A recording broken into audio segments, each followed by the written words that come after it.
Bienvenue à l'église en mission pour le salut Temple Rehoboth.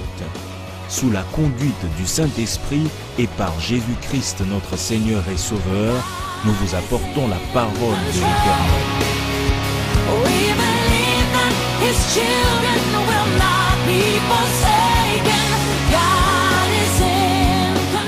Voici l'heure de la vérité, une émission conçue et présentée par le dynamique homme de Dieu, l'évangéliste Eklu Kofi Samuel.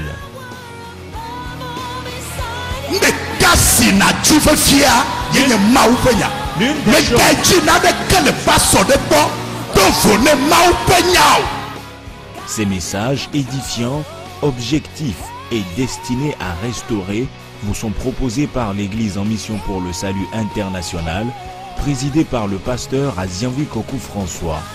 Bonne condition d'écoute et que Dieu vous bénisse.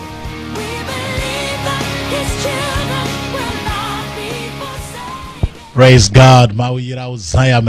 Loué soit Dieu, que Dieu te bénisse cette nuit. Très bientôt, nous irons au temple Rehoboth. Spécialement, je voudrais t'inviter pour le dimanche prochain.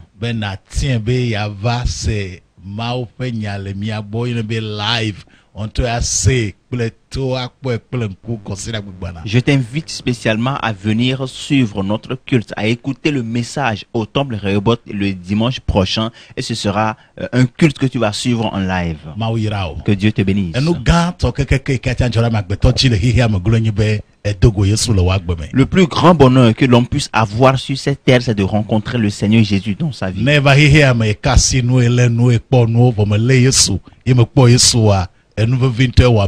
Si quelqu'un est venu ici-bas, il a passé des années, il a rencontré des gens, il a touché à des choses, il a gagné des choses, il a saisi des choses, mais sans pour autant saisir le Seigneur Jésus et rencontrer le Seigneur, alors celui-là a eu un grand mal. Jésus l'a formulé ainsi. Si tu as le Fils, tu as la vie. Et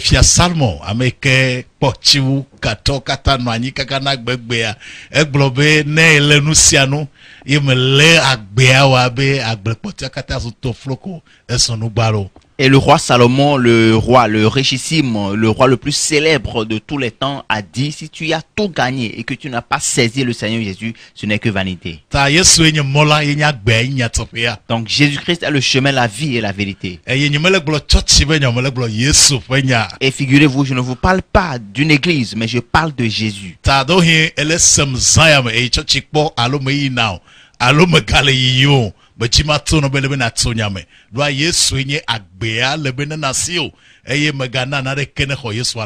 Peut-être que tu me suis en ce moment, avant tu y allais à l'église, aujourd'hui tu n'y vas plus, ou bien tu n'as pas encore reçu le Seigneur Jésus. Sache que tu dois le saisir, tu dois l'avoir dans ta vie. Tu peux tout avoir, mais si tu n'as pas Jésus-Christ, tu te fais un grand mal. Alors tu dois pouvoir l'avoir dans ta vie et le saisir. Ce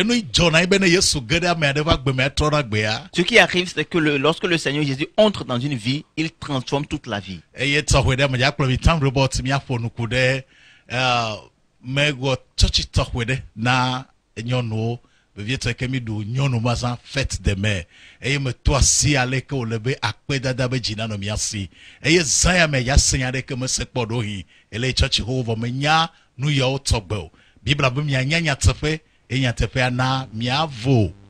Je vais vous faire découvrir ou connaître le culte que nous avions fait lors de la célébration de la journée des femmes, et je vais vous faire écouter un message sur avoir un cœur reconnaissant. Peut-être qu'au cours de ce message, vous allez écouter des choses que vous n'avez jamais eu l'opportunité d'entendre, mais la Bible dit que vous connaîtrez la vérité et la vérité vous affranchira. Avant d'entrer dans la parole, je voudrais le mentionner que nous avons une annonce qui est au sujet d'un grand événement.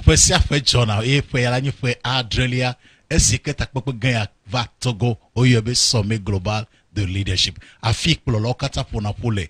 Yo dolina musen, yo hona musen ye nous popo dengo ye vana, eye adango vana ye susu vana sommet global de leadership. E fe ametoa anyi zi adrenlia, eye zi adrenlia jesi tokwedo lemti e kemel leba medekena dokbo. Cet A lieu chaque année et nous sommes à notre 7e édition. Il s'agit du sommet global du leadership. C'est une plateforme, c'est une rencontre annuelle au cours de laquelle les leaders se rencontrent et se concertent, partagent des expériences et reçoivent l'inspiration et reçoivent des défis pour pouvoir se lancer dans leur vision. Et je crois que cette 7e édition a assez de particularités et personne, aucun leader noir ne doit jamais manquer cette édition.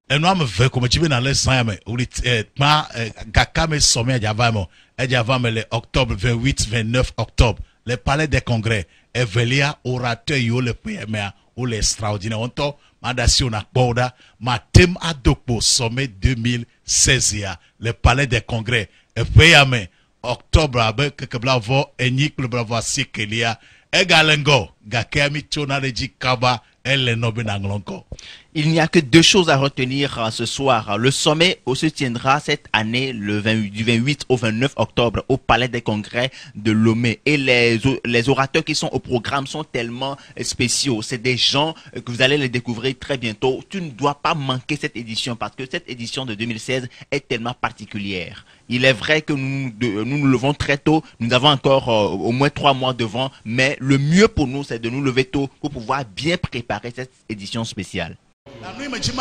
Donc ce que je veux vous dire, c'est que lorsque je me marie, ma belle-mère, mon beau-père deviennent mes parents. Femmes, écoutez, votre belle-mère, elle est votre mère. Elle a enfanté. Elle a éprouvé les douleurs de l'enfantement. Et ton beau-père, c'est ton père. Et si tu lui manques de respect, tu manques de respect à ta propre mère. Cette personne, vous devez en prendre soin.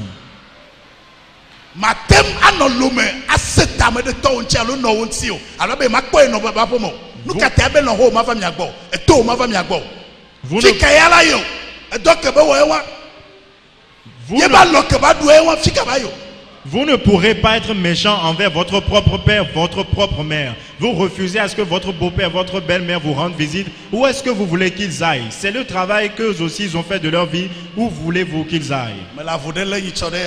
J'étais dans une médiation la dernière fois entre certains maris et femmes. Et la femme parlait de ces conditions. La belle-mère, avant que je ne revienne dans la maison, ma belle-mère doit quitter, elle doit partir. Je l'ai regardée et j'ai vu qu'elle était encore un enfant, alors qu'elle avait déjà 4 enfants, 3 fils. Je l'ai regardée. J'ai vu qu'elle était encore immature. Regarde-moi. Je lui ai dit, bientôt, toi aussi tu deviendras une belle-mère.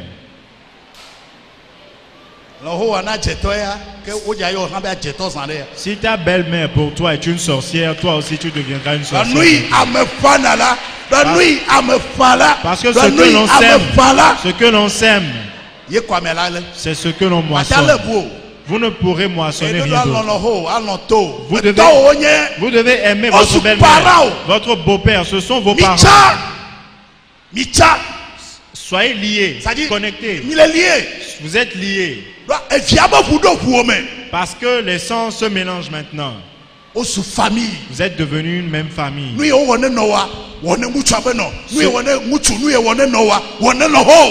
Femme, ce que tu fais pour ta mère, fais-le pour ta belle-mère. Homme, ce que tu fais pour ton père, fais-le également pour ton beau-père. Est-ce que vous pouvez acclamer?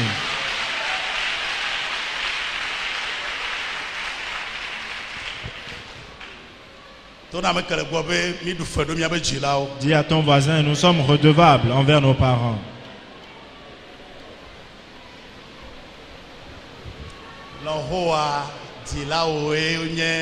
Ta belle-mère, c'est ta mère. Vous n'avez pas le même âge.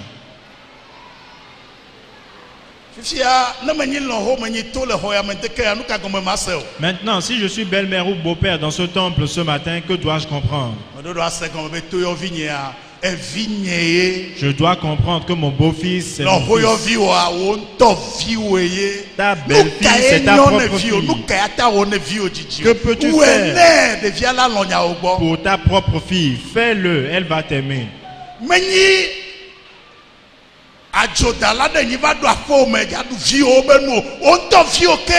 Ce n'est pas un brigand qui est entré dans la vie de ta fille pour la voler. C'est ton propre fils. Elle est en train de profiter des biens de mon fils. Non. C'est également ta fille. Qu'est-ce qu'elle peut manger?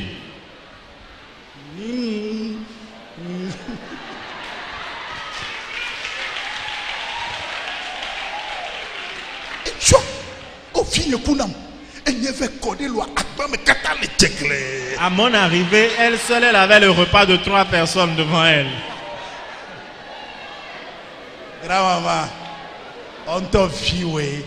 Belle-mère, c'est ta propre fille. Conçois-le ainsi. Et il n'y aura plus de problème. Retiens-le. Si tu as une fille et tu ne prends pas bien soin de ta belle-fille, ta fille en aura les conséquences. C'est un principe. Prends soin d'eux. Quelqu'un s'occupera également bien des tiens.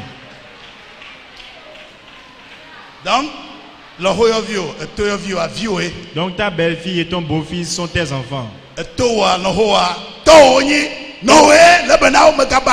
Ton beau-père, ta belle-mère sont également tes parents. Prends soin de, ne leur manque pas de respect. Que les gens du monde fassent comme ils veulent, mais vous chrétiens, comprenez-le ainsi. Demande à ton voisin s'il a compris.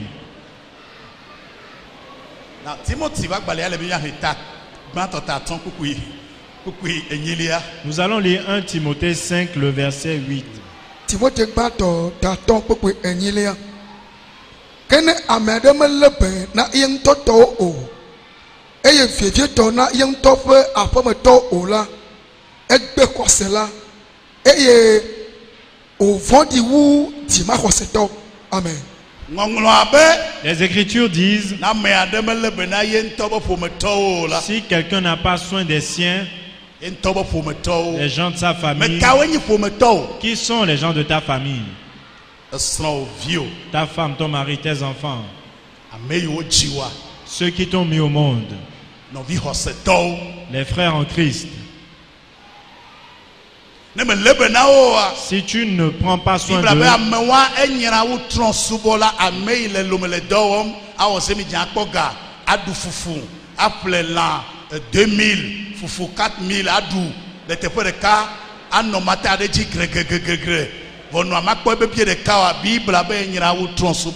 la Bible dit de ces personnes qui ne prennent pas soin des membres de leur famille, ceux-là qui sont à Lomé, qui travaillent, qui gagnent de l'argent, qui achètent 200 francs de foufou et 3000 francs de viande, mais laissent leur maman, leurs parents affamés au village. La Bible dit que vous êtes pire que des infidèles. Retenez-le.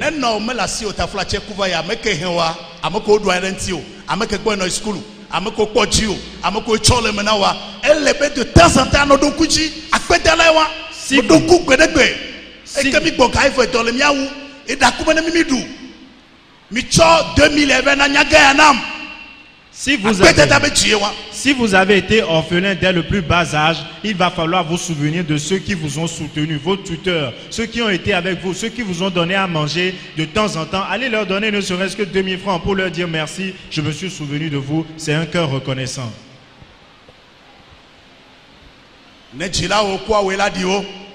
Lorsque tes parents décèdent, c'est à toi de les enterrer. Et je prie pour chacun d'entre vous. C'est vous qui enterrez vos parents. C'est vous qui enterrez vos parents. C'est vous qui enterrez vos parents. Au nom de Jésus. C'est vous qui les enterrez.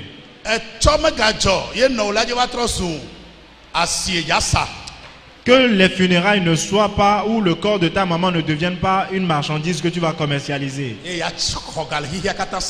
Que tu prennes de l'argent.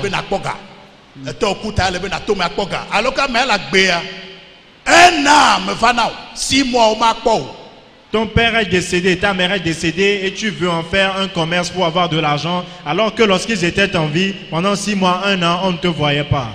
Un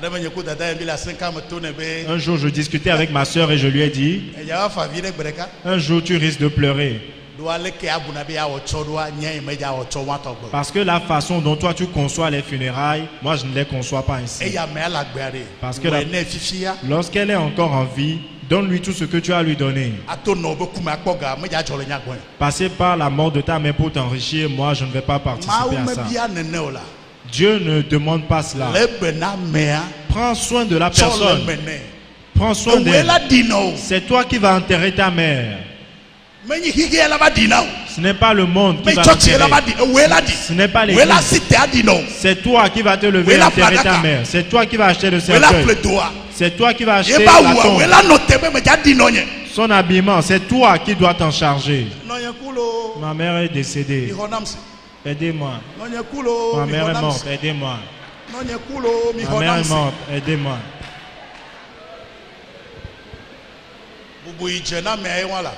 L'honneur, c'est le respect, l'honneur qu'elle mérite. Demande à ton voisin s'il écoute. Si vous êtes membre de cette église, vous devez avoir la pensée claire. Vous ne pouvez pas être membre de cette église et vous comporter de façon insensée.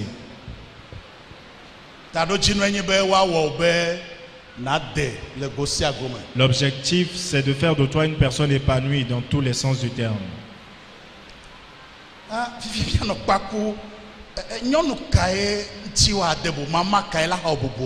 Maintenant, nous allons nous interroger, quelle femme sera honorée? Quelle femme sera honorée? À qui on doit faire la fête des mères? Il y a plusieurs types de mères. Qui?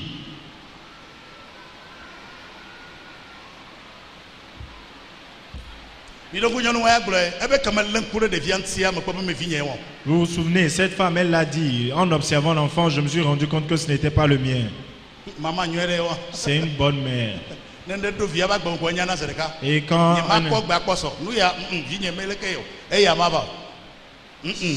ça ne viendra pas. Non. Ça n'arrivera pas dans cette maison. Tu n'es pas comme ça.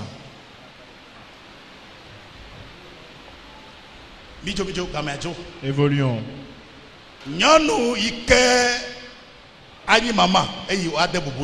La mère qui sera honorée, c'est celle qui a la confiance de son mari. Et elle ne fait que du bien. Nous sommes dans le livre des Proverbes. Le chapitre 31 à partir du 10e verset. Quelle mère sera honorée?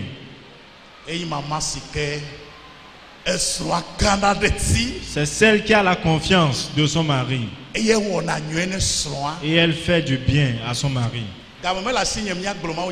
Je n'ai pas du temps pour aller. Regardez-moi, levez tous la tête. Que tout le monde regarde par ici.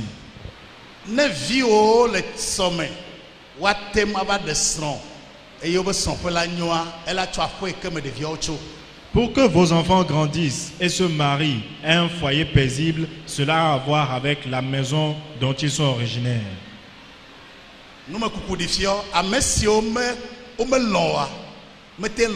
Les études l'ont démontré, ceux qui n'ont pas été aimés n'arrivent pas à aimer.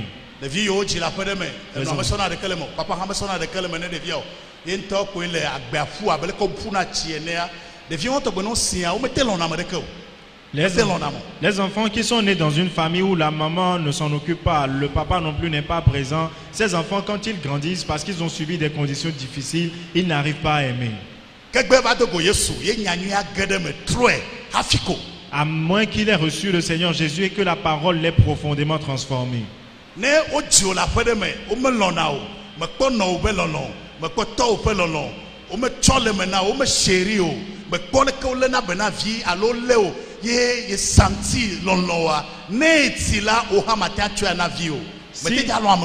Si tu es né dans une famille où tu n'as pas reçu de l'amour, ton père, ta maman ne t'ont pas démontré de l'affection, toi aussi, lorsque tu auras ton enfant, tu ne pourras rien lui donner. Du coup, le srompé béa, mutuo, alonionova, on a constaté, le que sronyajo le leke ha, mais le problème yova, et kaike la fonne wa, et kao 40 à 30 ans, kakebe de vie me be kae, et choba pour me wocho, doit me kueo, ou me neo, nous il le sait quoi t'ana.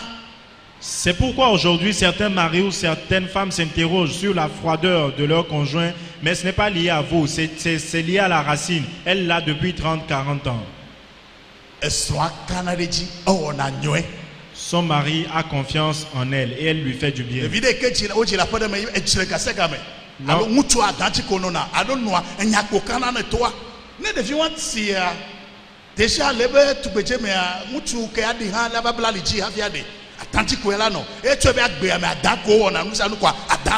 Un enfant qui est né dans une famille où il y a tout le temps des querelles, où tous les jours la maman manque de respect au mari, lorsqu'elle parviendra à l'âge adulte également, le monsieur qui devra l'épouser devra faire beaucoup d'efforts parce qu'elle pense que tous les jours on doit être aigri ou révolté envers les gens.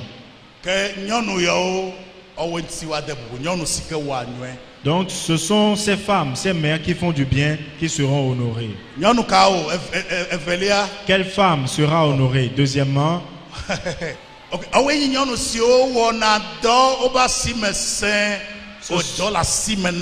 ce sont les femmes qui sont vertueuses.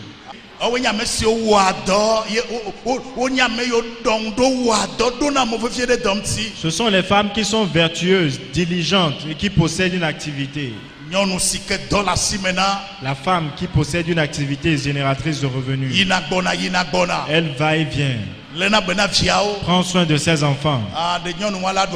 Cette femme, elle jouira de la vie. Amen. Amen. Cette femme qui permet à ses enfants de manger à l'heure, elle ne permettra pas que les enfants s'endorment. Que le mari ait laissé de l'argent ou pas, elle s'efforcera pour que les enfants mangent. Et un jour, ces enfants béniront leur mère. Amen. Amen. Quelle femme sera honorée? C'est la femme qui reflète la gloire de Dieu. Et son mari exprime une certaine fierté envers elle. Et ses enfants également sont fiers d'elle. Amen. Amen. Si vous faites bien votre travail de mère, vous en aurez les fruits. Je l'ai dit au nom de Jésus. Tout ce que vous avez fait pour vos enfants, vous en aurez les fruits. Au nom de Jésus. Vous en aurez les fruits. Qu'il en soit ainsi pour moi. Amen. Amen.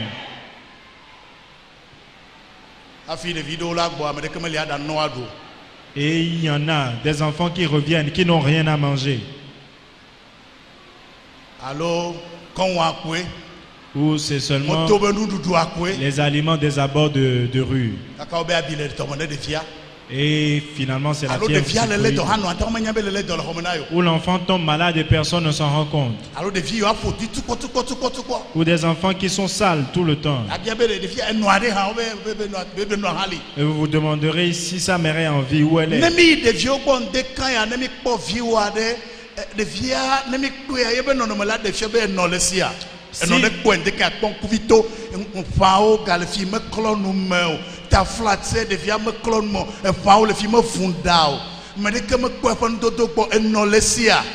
Si nous allons vers les enfants là maintenant, est-ce que votre enfant, son image reflète qu'il a un père, une mère? Il y en a qui ne se sont pas brossés les dents, qui ne se sont pas peignés. Est-ce que cela démontre que leurs parents sont là?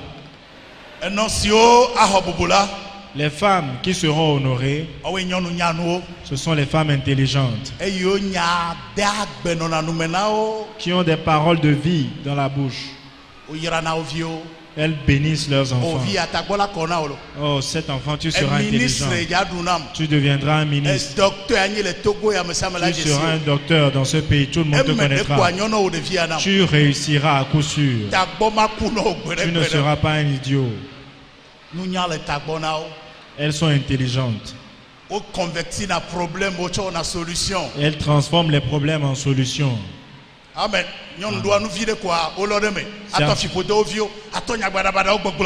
Certaines femmes, il suffit d'une moindre chose, elles commencent par maudire leurs enfants. Et elles oublient qu'elles-mêmes, elles ont été des enfants. Amen. Amen. Ces femmes-là, elles seront honorées. Tu es redevable à tes parents. Amen. Amen. Cette femme qui prépare la pâte régulièrement. Et quand le bateau klaxonne, elle s'en occupe également. Cette femme qui s'efforce, tu dois lui dire, lui manifester ta reconnaissance. C'est bien.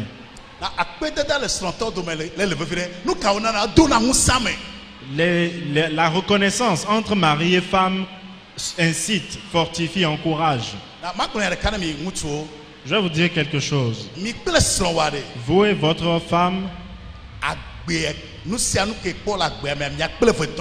tout ce que vous obtenez dans cette vie vous appartient à vous deux.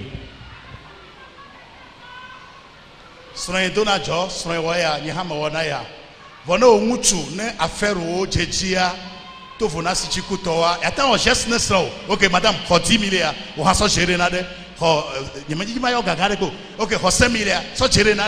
Ma femme est commerçante, où elle fait des activités. C'est bon. Voilà, nous, quel est le défi? Nous, mais d'accord, les bonnes, on les contribuer à la donc, à même vivre là-bas, même venir où, c'est-à-dire, donc il y a tout non, ça a provoqué bénédiction. Il y a des bon, tiens non, donc il y a des vanamta, n'enyo au handula, n'enyo non, de pas garder gema sentia. Mutu kale boto nebe gane senti be n'enyo non là. S'il y a un homme à côté de vous, dites-lui que la barbe sente, que la bouche en a en abondance. Les femmes. Donc même si votre femme a ses activités qui lui génèrent de l'argent, homme, de temps en temps, donnez-lui 10 000 francs, 5 000 francs. Le montant importe peu, mais dites-lui, exprimez-lui juste cette reconnaissance parce que vous êtes ensemble tous les deux. C'est nécessaire. C'est nécessaire. Et cela agit beaucoup sur les femmes. Amen. Amen. Donc aujourd'hui c'est la fête des mères.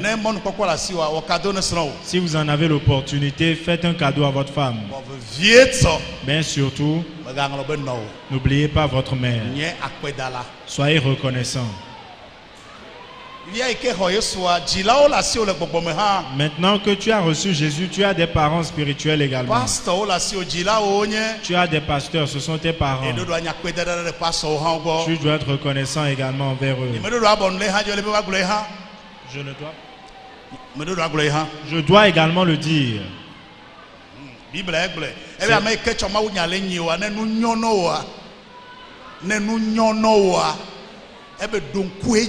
La Bible vous demande de faire part.